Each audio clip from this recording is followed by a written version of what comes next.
PWC gets its raw water from two different sources.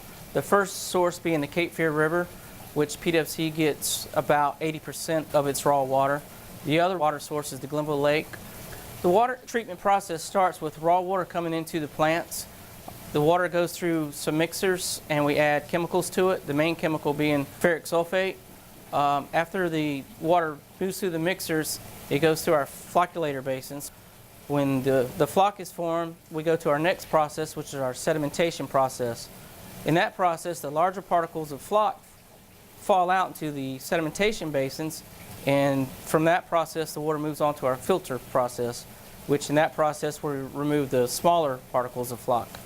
Once the water moves through our filter process, it goes to our clear wells. Once the water reaches our clear wells, it is pumped out into our distribution system, which goes out to the public.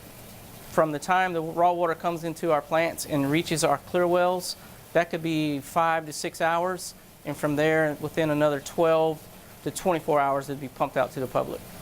The annual water changeover occurs during the month of March, when we stop adding ammonia as part of our disinfection process and switch over to a free chlorine residual. The state requires all utilities who use ammonia as part of its disinfection process to switch over to a free chlorine residual to help control any biological growth that may have occurred in the distribution system. Other utilities that use chloramines and switch over to a free residual include the cities of Raleigh, Charlotte, Greensboro, Johnston County, and Harnett County, to name a few. Some of the changes that customers may experience is a slight chlorine smell to their water. When we're on chloramines, you really don't have that smell. But with a free chlorine residual, you may have a slight chlorine smell, something that might resemble a swimming pool smell. When we're going through the process, we also do some hydrant flushing, so they may notice a little discoloration in their water. There will be several hydrants that are flushed, and these hydrants are marked with a cone and a sign stating the purpose of why the hydrant is running or being flushed. Hydrant flushing helps us have a rapid changeover from a chloramines to a free chlorine residual. That way we can get a maximum exposure of the free chlorine to meet the state regulations. The Partnership for Safe Drinking Water is a voluntary initiative made up of the EPA, the American Water Works Association, and other water utilities across the country with the purpose of enhancing the water treatment process. They look at operational procedures, maintenance procedures, and even management procedures to help accomplish this.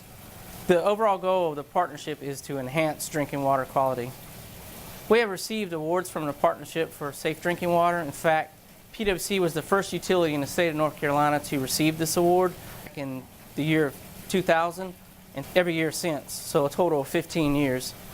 The award is given out to utilities that not only meet the regulatory standards but exceed them.